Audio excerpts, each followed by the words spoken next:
Tonight, before we enter the ancient world of Noah, let your body grow quiet for a moment. Let your shoulders soften. Let your breathing slow down, as if the air itself were coming from a faraway valley, crossing old hills, silent fields, and a sky full of stars. You do not need to hurry now. You do not need to solve anything tonight. Just rest and allow this story to become a gentle shelter for your mind. Imagine the noise of the present world slowly fading behind you. The lights grow dim. The streets become distant. The thoughts of the day loosen their hold one by one, like dry leaves falling softly to the ground. And in their place, an older world begins to appear. A world before modern roads, before electric lights, before the hurried voices of our time. A world of open plains, quiet tents, long evenings, and nights so deep that the stars seemed close enough to listen. In that ancient world, there was a man named Noah. His name carries the sound of rest, comfort, and relief. Even before his story fully unfolded, his name was like a whisper of hope in a tired generation. Noah, or Noach, was not a man of loud display. He was not remembered because he tried to make his own name great. He was remembered because he walked with God when many hearts had forgotten how to listen. The scriptures call him a righteous man in his generation, a tzaddik, a man whose life still answered the Creator's call. And there is something deeply moving about that. In a world slowly drifting away from its first purpose, Noah remained attentive.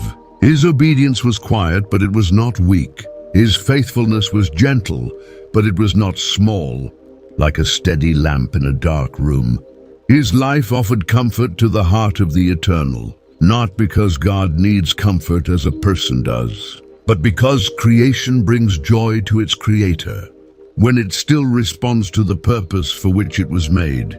Before we continue, tell me softly in the comments where you are listening from tonight, and what time it is where you are. Maybe it is late. Maybe your room is already quiet. Maybe your eyes are becoming heavy.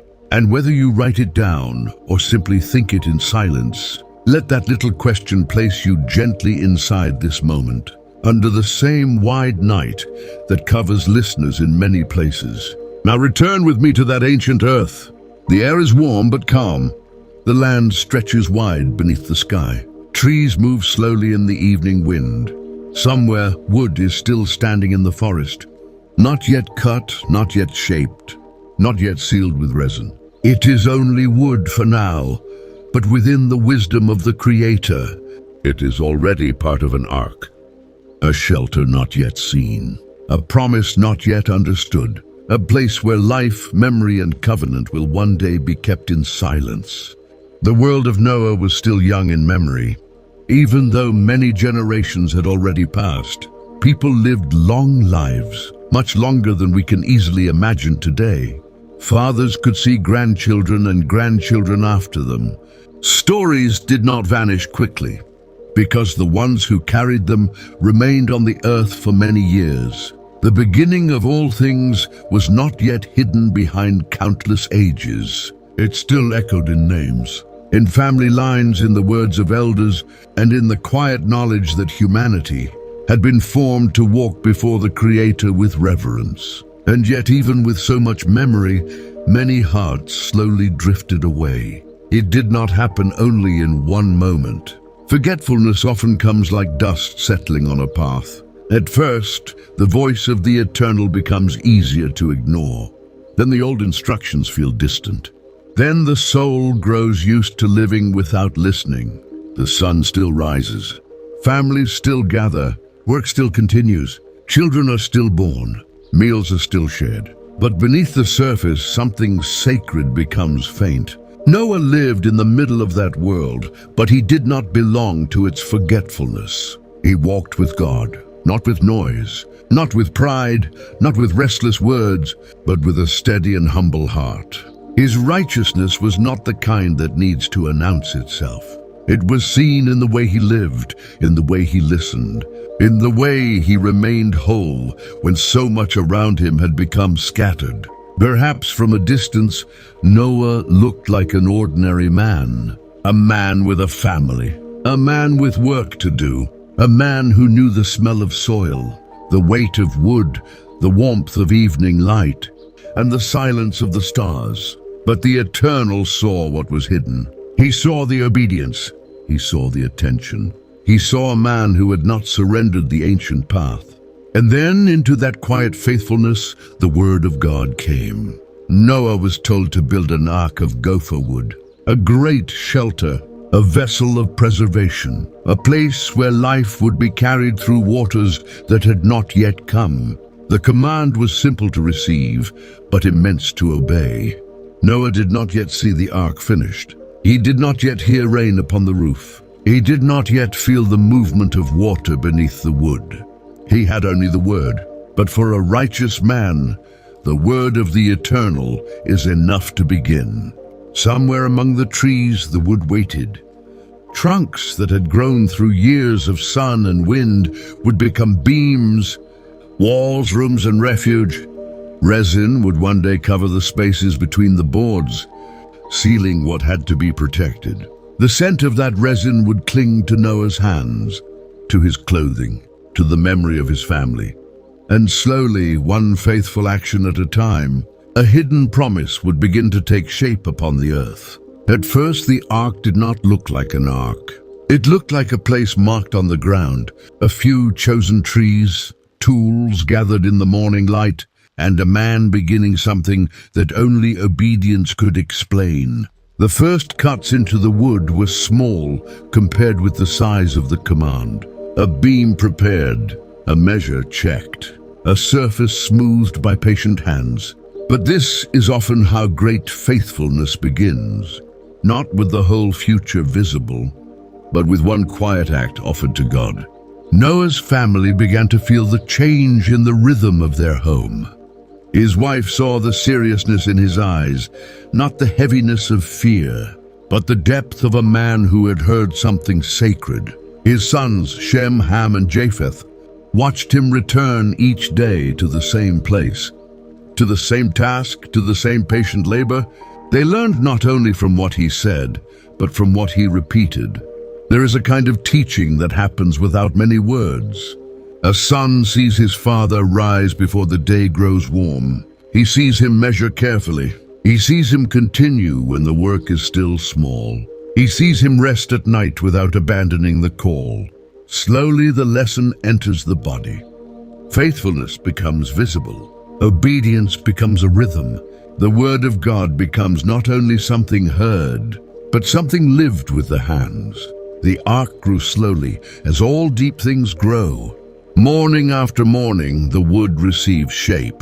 Afternoon after afternoon, the sun warmed the beams and released the scent of the trees. Resin thickened under the touch, dark and earthy, sealing the spaces where water could one day try to enter. What seemed like a small detail became an act of care. Nothing meant to preserve life could be treated casually. And in the evenings, when the tools rested and the light turned golden over the land, Noah's house became quiet again. The family gathered around simple food. The smell of wood still clung to their clothes. The day's work remained in their hands and shoulders. But there was peace there, a peace that came from knowing that one more day had been offered to the Creator. The world outside continued as before. People worked, spoke, made plans, raised families, and followed the paths they knew. To many eyes, Noah's work may have looked strange, a great structure rising where no river could carry it, a vessel being built before the waters were visible. But Noah was not building for the eyes of the hurried. He was building because he had listened. And so the ark began to rise from the earth, plank by plank, beam by beam, year by year. It was still unfinished, still quiet, still waiting. But within its unfinished shape, the Eternal was already preserving a future that no one around Noah could yet see. Years passed over the ark, and the work became part of the family's life. It was no longer only a command remembered from a distant day. It was the place where their feet went each morning, the place where their hands learned patience, the place where faith became visible in wood, resin, measurements, and silence. The ark grew with them, and they grew beneath its shadow. Shem, Ham, and Japheth were not merely helping their father build, they were being shaped by what they saw. They learned that a promise from God may require more than a moment of courage. Sometimes it requires years of quiet consistency. Sometimes it asks a family to keep walking the same path long after the first excitement has faded. Sometimes obedience is simply returning again in the morning, when the work is still unfinished, and trusting that the Eternal sees every hidden effort. Noah's wife also carried a part of the calling, though her name is not given to us in the text. Her presence belongs to the quiet strength of the story. She kept the life of the home steady while the ark rose outside. She prepared food, watched the weariness of her sons, noticed the silence in Noah's face, and helped preserve peace in the household. Great callings are rarely carried by one person alone. Often behind the visible work, there is a hidden faithfulness that keeps the heart of the family alive. In the evenings, the house must have held a deep kind of stillness. The day's heat faded, the tools were laid down. The smell of gopher wood and resin remained on their hands. The sky darkened slowly, and the stars appeared above them like ancient witnesses. Around a simple meal, the family rested. They may not have understood every part of what was coming, but they were learning to live inside the word that had been given. The ark itself became almost familiar. Its walls rose higher. Its rooms began to take shape. Spaces were prepared for life that had not yet arrived. Corridors, storage places, hidden corners, beams sealed carefully against waters still unseen. Every part of it waited. Every part of it had purpose. And Noah walked through it with the reverence of a man who knew that this was not a monument to himself, but a shelter designed by the mercy of the Creator. Outside, the world continued. People built, married, traded, planted, and spoke of ordinary things. The sun rose as it always had. Night came as it always had. But beside them in plain sight, an ark was growing, a silent sign, a wooden testimony, a patient invitation. And Noah kept building, not because the world understood him, but because God had spoken. As the years continued, the ark became impossible to ignore. It stood upon the land like a great house waiting for a future no one could yet understand. Its wooden sides had received the heat of many summers, the coolness of many nights, and the patient touch of Noah's hands. The resin had darkened in the seams. The rooms inside had grown quiet and ready. What once had been only trees, tools, and obedience now stood as a shelter prepared for life. Noah walked around it slowly in the evening light. He touched the wood in places where small details still needed care. He checked the seals, the spaces, the places where boards met. He knew that a work meant to preserve life could not be rushed at the end. The last details mattered as much as the first ones. A small opening, a loose place, an unfinished edge, all of it deserved attention. Faithfulness is often proven in what no one else notices. Inside the ark, the air was cooler. The scent of wood and resin was deep and steady. Light entered softly, making narrow paths across the walls and floor. Some spaces were wide, some were small and still. All of them were empty for now, but they were not empty without meaning. They were waiting. They were prepared places, silent rooms made ready for a life that would soon be gathered by the command of God. Noah's family felt the nearness of a new moment. The years of building had taught them patience, but now patience had a different sound. It was no longer only the patience of beginning or the patience of continuing. It was the patience of something almost complete. The household moved with quiet attention. Shem, Ham, and Japheth helped with final tasks. Noah's wife watched the home and the ark as if two parts of their life were slowly becoming one. And then the word came again. The same Eternal who had told Noah to build now called him to enter. The command that had once placed tools in his hands now opened the door of the shelter. There are moments when obedience changes shape. For many years, obedience had meant cutting, lifting, sealing, and returning again every morning.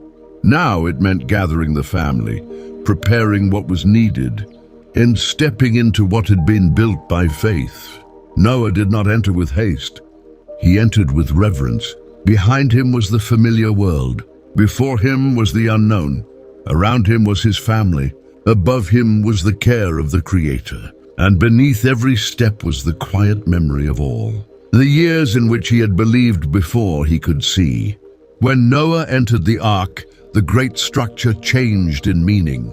It was no longer only a work of obedience standing on the land. It became a home, a refuge, a vessel of memory. The wood that had received tools, sunlight, and resin for so many years now received the steps of a family, the breath of living creatures, and the silence of trust. Noah's wife entered with him, carrying the quiet strength of all the years behind them. Shem, Ham, and Japheth crossed the threshold, each one bringing not only what was needed for the days ahead, but also the memory of the life they were leaving. The ark smelled of sealed wood, stored food, and prepared spaces. Everything inside had been waiting, and now the waiting began to be filled. Then the living creatures came, each according to its kind.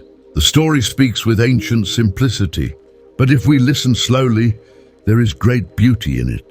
Life was being gathered, the strong and the small, the creatures of the earth, the birds that knew the sky, the animals whose steps belonged to fields and forests. All were being drawn into a place of preservation. The Creator was not only saving one man and his household, he was preserving the breath of the world. Inside the ark, the work changed. For many years, Noah and his sons had cared for wood. Now they would care for life.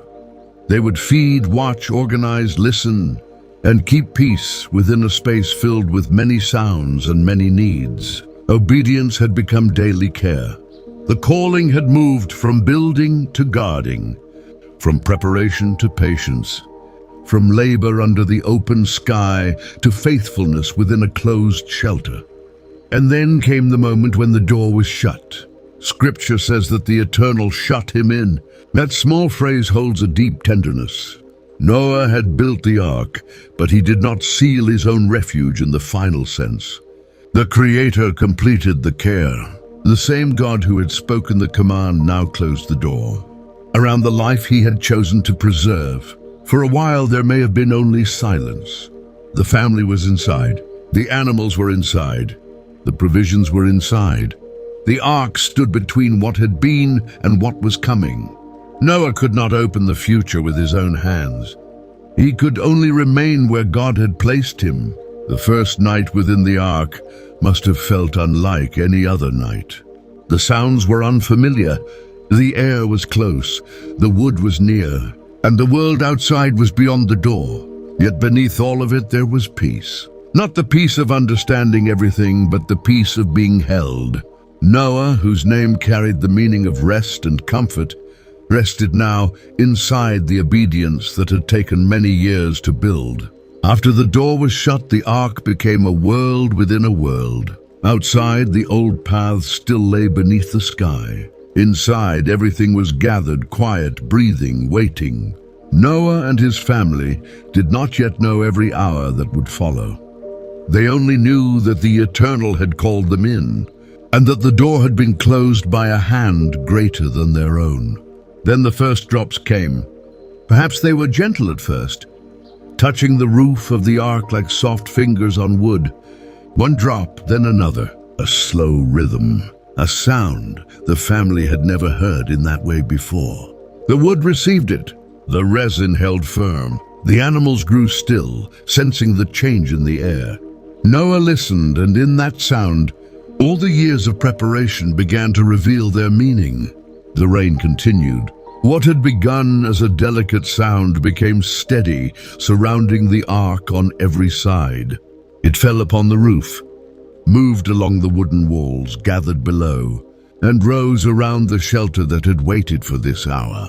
Inside, Noah walked carefully from place to place, not with fear, but with attention. He listened to the wood. He looked at his family. He observed the animals. The ark was doing what it had been built to do. Every sealed place mattered now. Every beam, every board, every layer of resin, every small detail that had once seemed slow and repetitive now became protection. The long years had not been wasted. The hidden work had not been forgotten. What Noah had done in obedience, the Eternal was now using to preserve life. Shem, Ham, and Japheth heard the rain and perhaps remembered the days when their father had measured the first pieces of wood. They had seen the ark grow slowly from the ground, and now they were inside it, listening to water fall upon the very shelter their hands had helped prepare. Their mother remained near them with quiet strength, helping the house within the ark remain peaceful. As the waters rose, the familiar earth began to change beyond the door.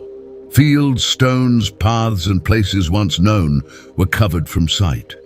But inside the ark, there was order. There was food. There was family. There was breath. There was the promise of God resting inside a wooden vessel. And then, in a moment no one could fully mark, the ark began to move. The ground no longer held it. The waters lifted it. Slowly, gently, it rose from the earth and became what it had always been meant to be. A shelter carried by the unseen faithfulness of the Creator. The ark floated upon the waters, and Noah became a passenger in the very thing he had built. For years his feet had walked around it. His hands had shaped it. His eyes had measured it from the outside. But now the ark held him, carried him, and surrounded him. With the quiet mercy of God, the builder had become the one being carried. The man who had prepared a shelter now rested inside the shelter, prepared through his obedience. There was no road beneath them, no visible path ahead, no mountain in sight. The ark did not move according to human direction, but according to the wisdom of the Creator. It rose and rested upon the waters, lifted above the old world, holding within it the fragile breath of a future still hidden from sight. Inside, the days began to take on a new rhythm. The sound of rain, the movement of water, the breath of animals, the low voices of the family, the soft steps across the wooden floor. All of it became part of the life of the ark. Noah learned to listen to the vessel as one listens to a home in the night. A small sound from the wood, a shift in the weight, a gentle movement beneath the feet. Nothing was random. Everything had become part of the waiting. Shem, Ham, and Japheth helped with the daily care. Food had to be given. Spaces had to be kept in order. The animals had to be watched with patience. The ark was not a place of idleness. It was a place of preservation, and preservation required attention. Even in the middle of a miracle, the human hands still had work to do. Noah's wife helped make the ark feel like a home.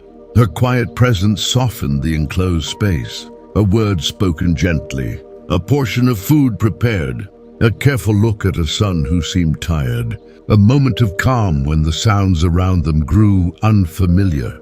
In times of waiting, peace often comes through small acts of faithfulness. Outside, the waters covered what had once been familiar, but inside life remained.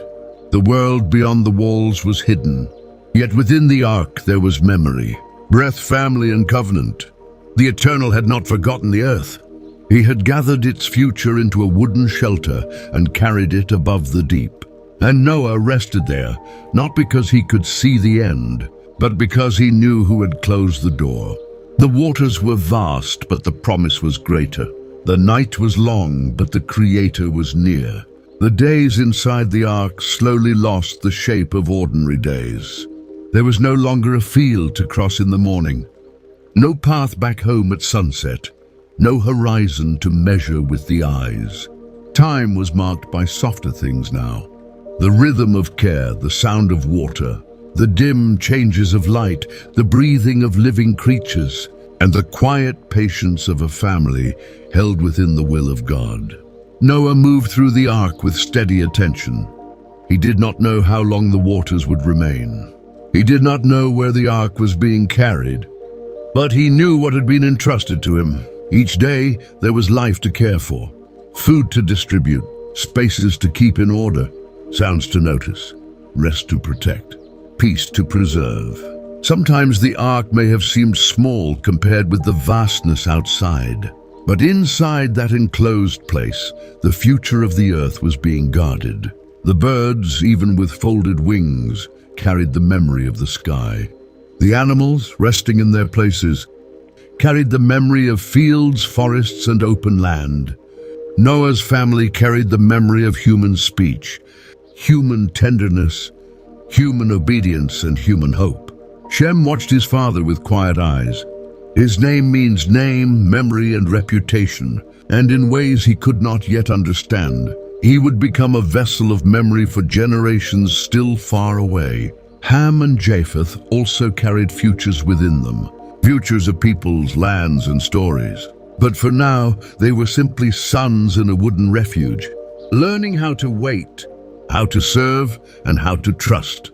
Noah's wife remained near the center of the household, steady and calm.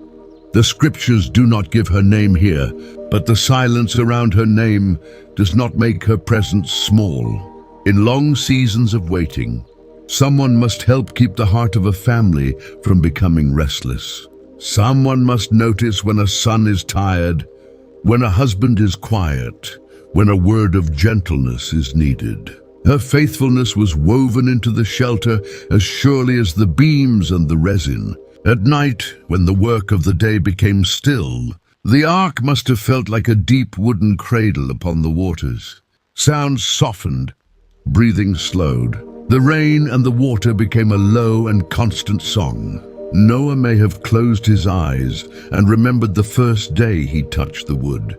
The first beam, the first layer of resin, the first time his sons stood beside him in the work. Now all of it had become shelter. All of it had become preservation.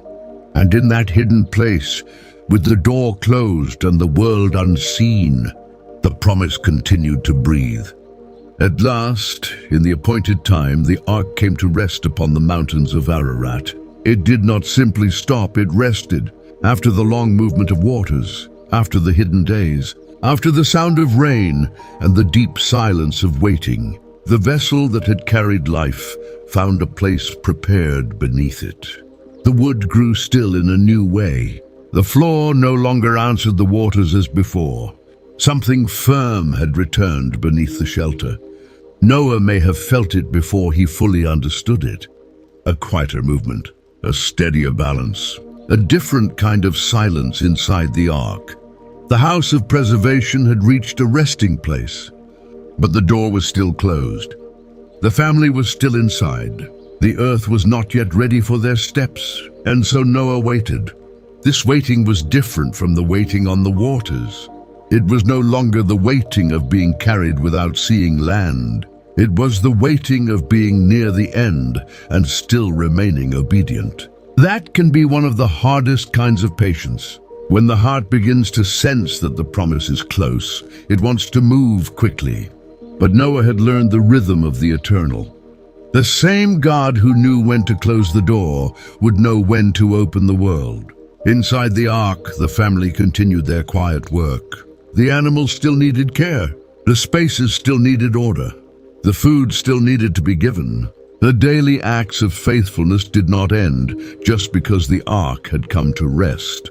Sometimes, even after a great turning point, the soul must keep doing the small things with peace. Shem, Ham, and Japheth felt the difference in the vessel. Their steps were steadier now. Their mother breathed with a calm hope, perhaps sensing that the long enclosed season was beginning to loosen. The sounds inside the ark seemed softer, as if every living thing were listening for what would come next. Outside, the waters continued to recede. Slowly, patiently, the earth began to appear again. Mountains emerged like quiet witnesses. The world was returning, not all at once, but with the gentleness of something waking from a deep sleep. The Creator was not rushing the new beginning. He was preparing it. Noah waited within that preparation. He did not treat the ark as a prison, but as a shelter whose purpose was not yet complete. It had carried them. It had preserved them. Now it taught them one final lesson before the door would open. That rest is not only arriving at a place, but trusting the one who decides when it is time to step out. And so the ark rested on the mountains, full of breathing life, full of memory, full of promise. Inside, Noah listened. Outside, the earth slowly returned. Above them all, the Eternal held the timing of the new world. After many more days, Noah began to look for signs of the earth. Not with impatience, but with careful listening. The ark rested upon the mountains, yet the world outside was still being prepared. The waters had withdrawn in part, but not completely. The land was returning slowly, as if creation itself were opening its eyes after a long and silent sleep. Noah opened the window of the ark, and through that small opening, the air of the outside world entered again. It must have felt different. Cooler, wider, carrying the scent of distance, wet stone, open sky, and earth beginning to breathe. For so long, the family had known the enclosed air of wood, resin, stored food, and living creatures. Now, through a small window, the world beyond the ark touched them again. First, Noah sent out a raven. The bird went out and moved over the waters, coming and going while the earth was still not fully ready.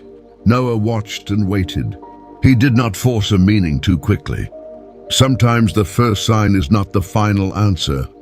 Sometimes hope comes in stages, and the heart must learn to receive each stage with patience. Later, Noah sent out a dove. The dove flew from the ark, searching for a place to rest her feet. But the land had not yet become ready for her, so she returned. And there is something tender in this ancient image. Noah stretched out his hand and brought her back into the ark. The same hands that had shaped wood, sealed beams, and carried the labor of many years, now received a small tired creature and drew her safely in. That gesture says so much without speaking loudly. Noah was still caring, still watching, still gentle with life. He was waiting for the world to become ready, but he was not passive. He remained attentive to the smallest sign, to the smallest wing, to the quiet message of a bird returning without rest. More days passed. The ark remained still. The family continued their daily care. The animals breathed within the wooden shelter. The waters continued to decrease, and Noah waited again before sending the dove a second time. This time, the dove returned in the evening with a fresh olive leaf in her beak. A small leaf, green, tender, simple. Yet inside that small leaf was a message larger than the mountains. The earth was alive again. Trees were appearing. The waters had gone down. The world was beginning to offer signs of peace. Noah must have received that leaf with reverence. After so much water, so much waiting, so much enclosed silence, the Creator sent hope through something small enough to rest in a bird's beak. The promise did not arrive with noise. It arrived as a leaf, quiet, green, alive. The olive leaf was small enough to be held between Noah's fingers, yet it carried the weight of a new beginning. It spoke of soil appearing again, of roots still alive beneath the waters, of trees lifting themselves quietly toward the light. It reminded Noah that the earth had not been abandoned. Beneath the long silence, the Creator had been preparing renewal. The family must have looked at that leaf with deep and quiet wonder. Shem, Ham, and Japheth had seen the ark rise, float, and rest. They had listened to water for days beyond counting. Now they saw something green, something tender, something that belonged to the world outside. Noah's wife may have received the sight of it, with the kind of peace that does not need many words. Sometimes hope is not large. Sometimes it is a single leaf carried home at evening. Still, Noah did not rush. The dove had returned, and that meant the time was near, but not yet complete. The sign was beautiful, but it was not the command to leave. Mature faith knows how to rejoice in a sign without moving ahead of God. Noah held the promise, but he remained inside the ark. After more days, he sent out the dove again. This time she did not return. Her absence was itself a message. Somewhere beyond the ark there was now a place to rest. A branch, a stone, a dry place, a tree, a piece of earth ready to receive life again. The dove had found a home in the renewed world, and the silence of her return became peaceful. Noah listened to that silence. It was different from the silence of waiting before the flood, different from the silence inside the ark when the door was shut. This silence had morning in it. It had opening in it. It was the silence of a world becoming ready. Then Noah removed the covering of the ark and looked out. The ground was drying. The air was wider. The sky opened above the mountains, and the earth lay before him in quiet renewal. The world was not the same as it had been before, but it was alive. It was waiting to be walked upon, planted, blessed, and cared for. Still, Noah waited for the word of the Eternal. The ark had been closed by God, and Noah would not step out simply because his eyes could see land. He waited until the Creator spoke.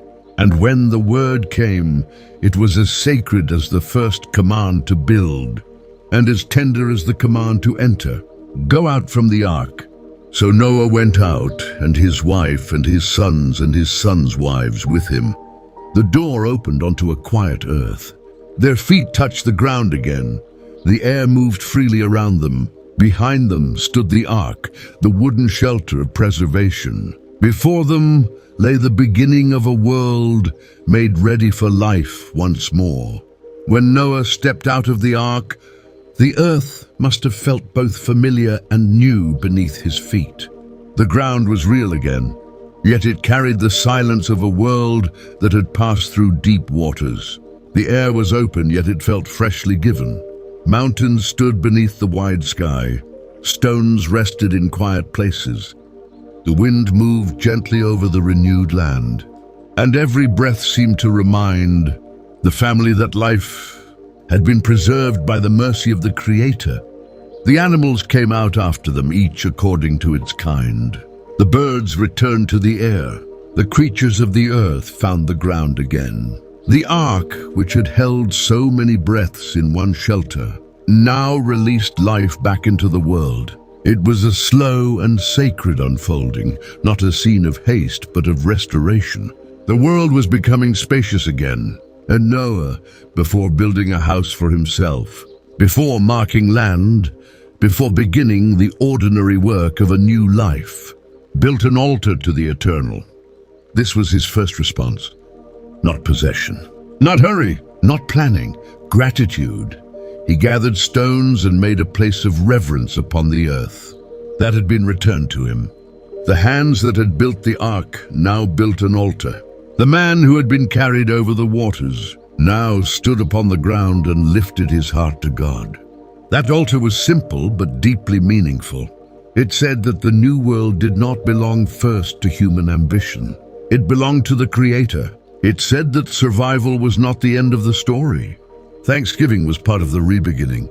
Noah's offering rose from a quiet heart, a heart that had seen judgment, preservation, waiting, mercy, and rest, and the Eternal received it. Then God spoke a promise over the earth. As long as the earth remained, seed time and harvest, cold and heat, summer and winter, day and night would not cease.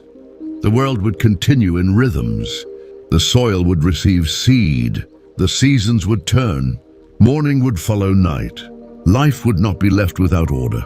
This promise gave the renewed earth a kind of breathing pattern, a steady mercy written into time itself. And then came the sign of the covenant, the bow set in the clouds. The rainbow stood between heaven and earth. like a gentle reminder that the Creator remembers, not because he might forget, but because he chose to place before human eyes a sign of mercy. Whenever the clouds gathered and the bow appeared, the world would remember that life had been preserved and that the Eternal had spoken peace over the generations to come. Noah looked upon that sign, and perhaps his heart grew still. The ark had rested, the earth had opened. The altar had been built, the covenant had been spoken, and above the renewed world, color appeared in the clouds, soft and luminous, like hope stretched across the sky. After the covenant, life began to seek its first rhythms upon the renewed earth. The ground was no longer only a place to stand. It became a place to work, to plant, to receive seed, and to wait. Noah, who had been a builder of the ark, became a man of the soil. His hands, so familiar with wood and resin, now touched the earth again. He entered a new kind of obedience, quieter in some ways, but still full of meaning. To plant after such a journey was an act of trust. It meant believing that the earth could bear fruit again. It meant believing that seasons would continue, that roots could take hold, that life could grow from what had been silent. Noah planted a vineyard, and this first planting after the ark carries a delicate lesson.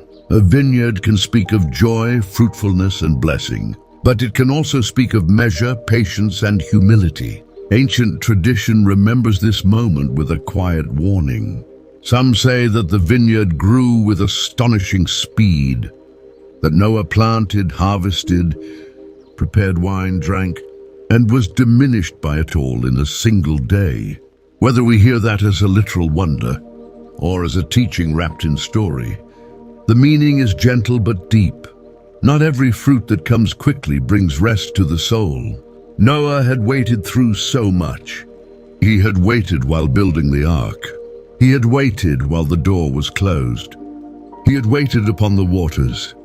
He had waited for the dove, for the leaf, for the word to go out. Yet after the great deliverance, another kind of patience was still needed. The patience of a new beginning. The patience of receiving fruit wisely. The patience of knowing that even after mercy, the human heart must remain humble before God. The renewed earth may have seemed full of mystery. Perhaps the soil still carried a strength that felt close to the first days of creation. Perhaps the vine grew with a vigor that amazed the eyes. But the covenant had also spoken of rhythms. Seed time and harvest, cold and heat, summer and winter, day and night. The Creator was giving the world not only life, but order. Not only fruit, but seasons. Not only abundance, but wisdom. Noah's story does not hide his humanity. It honors his righteousness, but it also lets us see his weakness. And this is part of the tenderness of Scripture. A righteous man is not remembered because he never needed mercy. He is remembered because he walked with God, obeyed, stumbled, learned, and remained within a story larger than himself. The vineyard reminds us that after the storm, the soul still needs care. After the ark, there is still a home to God. After survival, there is still wisdom to seek. And through all of it, the Eternal continued to guide the promise forward. The story then moves from the field back into the intimacy of the family. The great waters had passed. The altar had been built. The covenant had been spoken. But Scripture does not leave Noah only in the brightness of the rainbow. It brings us gently into his tent, into a private moment, into the fragile place where even a preserved family still needed wisdom, honor, and restraint. Noah drank from the wine of his vineyard and became uncovered in his tent. The words are simple, but the lesson is deep. The man who had been strong enough to build the ark now appeared in weakness. The man who had carried the future of the earth was still human. And in that moment, the sons of Noah revealed something about their own hearts. Ham saw the vulnerability of his father and did not cover it with honor. The story is quiet. But it is enough to show that the renewed world still needed reverence inside the home.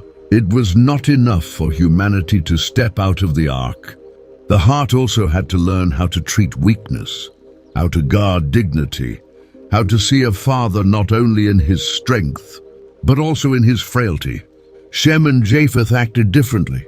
They took a garment, placed it on their shoulders, and walked backward into the tent so they would not look upon their father's shame. Their movement was slow, careful, respectful. They did not deny what had happened, but they did not expose it. They covered, they honored, they preserved dignity with silence. There is great beauty in that image. Sometimes faithfulness is building an ark. Sometimes it is waiting on the waters. Sometimes it is lifting an altar in gratitude. And sometimes it is simply carrying a garment on your shoulders and covering what should not be turned into a spectacle. In a world being renewed, the family still had to learn the holiness of honor. Shem, whose name carries the idea of name, memory and reputation, appears here as one who helps preserve a name rather than damage it. He guards his father's dignity, and through him, the line of promise will continue. This does not make him perfect, nor does it make the others meaningless.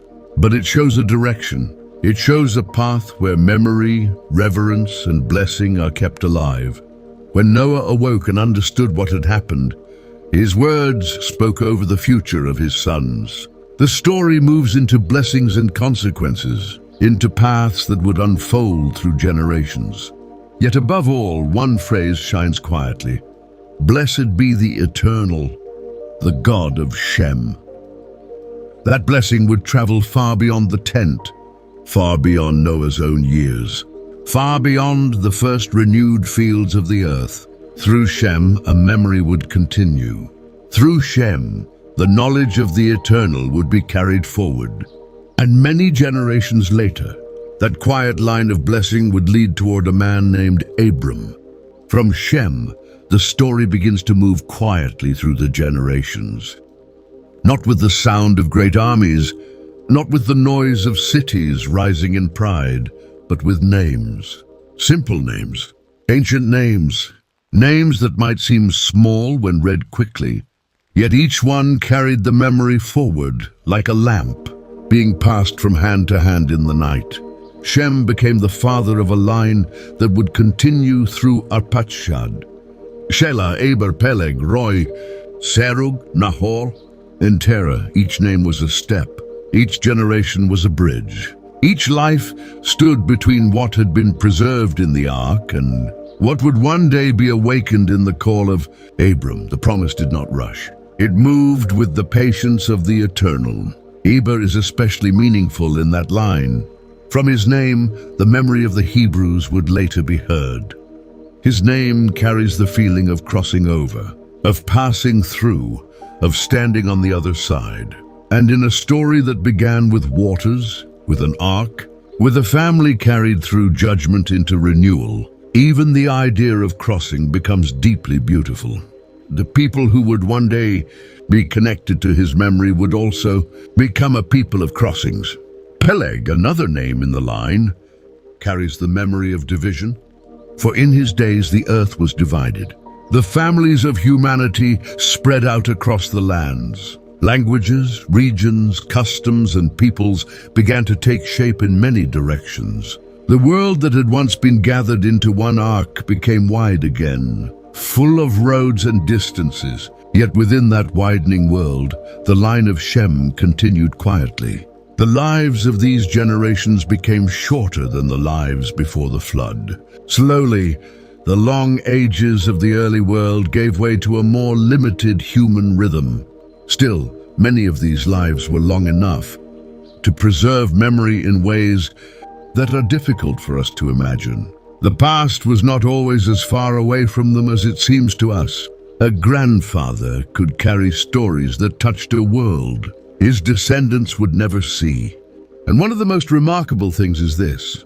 According to the ancient counting of the years, Shem was still alive when Abram was born, the son of Noah, the man who had entered the ark and received the blessing of his father, lived into the days when Abram began to breathe beneath the same sky. This does not need to be forced into a scene. It simply needs to be allowed to rest in the mind. The memory of the ark was not only an old tale buried beyond reach, it may still have had a living witness. The blessing had not traveled through silence alone. It had passed through people, through households, through fathers and sons, through names spoken at night, until the story came near to the house of Terah, and to a child named Abram. As the families of the earth increased, the world became full of movement again. Tents were raised, fires were lit at evening. Children learned the words of their fathers. Men and women followed rivers, crossed plains, settled near fertile places, and built the first shapes of new communities. The earth, once silent after the waters, began to hear voices in many homes, many fields, many paths beneath the same sky. But the human heart was still delicate. The flood had not removed the need for humility. The ark had preserved life, but each generation still had to choose whether it would listen. And as people multiplied, many began once again to look for security in the strength of their own hands. They found a plain in the land of Shinar, and there they began to build. They made bricks. They gathered materials. They organized themselves around one great desire: to build a city and a tower, and to make a name for themselves. The words are simple, but they reveal a quiet longing. They did not want to be scattered. They wanted permanence on their own terms. They wanted a name that rose from the ground upward, rather than a name received in humility from the eternal. The Tower of Babel was not only a structure of brick, it was a picture of the heart trying to rise without listening, a picture of unity without surrender, a picture of human strength gathered in one place, but turned inward. And so the Creator, in wisdom, confused their language. The words that once met easily in the air no longer found one another in the same way. Voices separated, plans slowed. The great project could not continue as before. The people were scattered over the face of the earth, and even in that scattering there was mercy. God did not allow humanity to remain locked inside one ambition. He opened the world again, sending families into many lands, many tongues, many histories. What seemed like interruption became a boundary, and sometimes a boundary is a hidden form of kindness. Yet through that scattering, the line of Shem continued, quietly, patiently, without the loudness of Babel. The promise did not need a tower.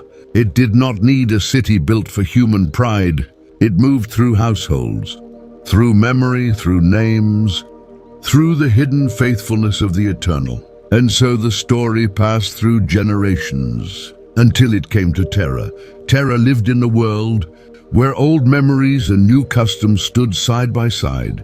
Cities had grown, trade had grown, human imagination had grown. Yet beneath all of it, the ancient question remained: who would listen when the Creator spoke again? In the house of Terah, a child named Abram was born. His name meant exalted father, though the meaning of his life had not yet unfolded. He was still only a child beneath the sky, growing in a world filled with voices, customs, stars, questions, and inherited memories. But the line of promise had come near him. Abram grew up beneath a sky filled with signs, stories, and questions. In Ur, people watched the heavens, marked seasons, built homes, traded goods, honored inherited customs, and searched for meaning in the lights above them. The city had movement, voices, order, and beauty. Yet Abram's story would one day show that the Creator is higher than every visible thing, older than every city, and nearer than every distant star. He was not yet Abraham. He was not yet the father of a multitude. He had not yet walked toward the land that would be shown to him. He had not yet stood beneath the night sky, counting stars as a sign of promise. At this moment, he was Abram. the son of terror, growing in a world where memory and forgetfulness lived side by side. And somewhere in that same wide world, Shem still lived. The son of Noah, the one who had known the ark, the one who had received blessing from his father, was still alive when Abram was born. This is one of the quiet wonders hidden in the ancient years. The story of the ark was not impossibly far away. It was not only a distant legend floating beyond reach. There may still have been a living witness. A man whose own life connected the old world, the flood, the covenant, and the generations after. We do not need to imagine more than Scripture allows. We do not need to force a scene. It is enough to let the possibility rest gently in the heart. Abram could have lived in a world where the testimony of Noah's house had not completely disappeared. He could have heard directly or indirectly the memory of a man who obeyed when others forgot, a man who built when the waters were unseen, a man whose family was preserved because he listened to God. Perhaps those memories came through fathers and elders, through the line of Shem, through quiet conversations, through names repeated in the night. Perhaps Abram heard that the Eternal speaks, guides, judges, preserves, remembers, and calls. Perhaps long before the command came to leave his land, something in Abram's soul was already being prepared to recognize the voice of the one who had spoken to Noah. This is where the story becomes beautifully quiet. The promise does not arrive with a loud announcement. It approaches like dawn behind the hills. Noah had walked with God. Shem had carried the blessing. The generations had guarded the line. Babel had scattered the peoples. Terah's house had appeared in the story. And now Abram stood near the edge of a calling that would change the path of nations. But that journey belongs to another night. For now, we only see the first light of it, soft and distant, shining over the life of a man who would soon learn to leave, to trust and to walk beneath the stars with the Eternal. So let the image of Abram remain there for a moment, not fully opened, not yet walking, not yet standing beneath the promise of countless stars, but simply waiting at the edge of the next story. Behind him stretches the long road from Noah, the wood, the rain, the closed door, the waters, the dove, the olive leaf, the altar, the vineyard, the blessing of Shem, the scattering of Babel, and the quiet line of names that carried memory forward. Nothing in that road was rushed. The Eternal moved through time with patience. He preserved life in an ark. He remembered Noah over the waters. He gave the earth back its seasons. He placed a sign in the clouds. He allowed families to grow, languages to form, nations to spread, and still, beneath all that movement, he carried one thread of promise through the generations. Noah teaches us that rest is not always the absence of work. Sometimes rest is building when God has spoken. Sometimes rest is entering a shelter when the future is unknown. Sometimes rest is waiting while waters rise and waiting again while waters fall. Sometimes rest is not opening a door until the Eternal makes the way clear. And Abram, waiting at the edge of his own calling, teaches us that every journey begins before the first step is seen. Long before he left his homeland, memory had been moving toward him. The story of Noah had not disappeared. The blessing of Shem had not faded. The quiet witness of generations had not been wasted. The Creator was preparing a man to hear, to trust, and to walk. Perhaps that is why this story is so peaceful to hear at night.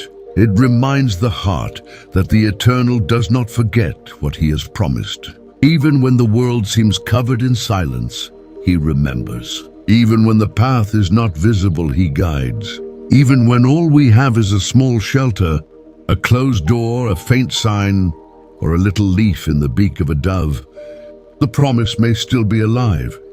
Now let your own breathing become slow again. Let the long journey of Noah settle gently in your mind. You do not need to hold every detail. You do not need to remember every name. Just let the meaning remain. The Creator preserves, remembers, restores, and calls. The ark found rest upon the mountains. The earth received life again. The covenant remained, and far ahead, under the same wide sky, Abram waited for the voice that would begin the next great journey.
And if you are still awake, let this final moment be even softer than the ones before it. There is nothing more you need to follow closely now. The story has already carried you across the ancient waters, through the quiet ark, over the mountains of rest, and into the first light of a promise that would one day call Abram to walk by faith. Let every image become gentle now. The wood of the ark becomes still.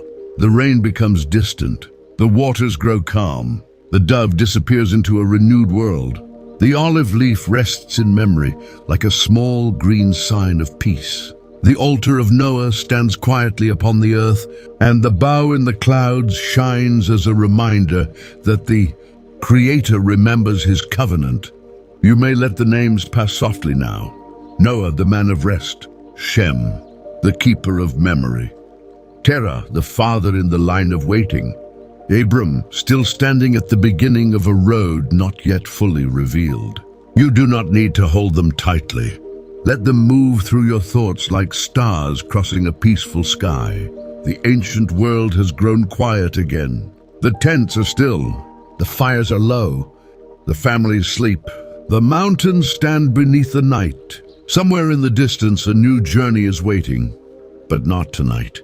Tonight is for rest. Tonight is for breathing slowly. Tonight is for allowing the heart to remember that God is patient, that God is faithful, and that the story of promise often moves in silence long before it becomes visible. So rest now.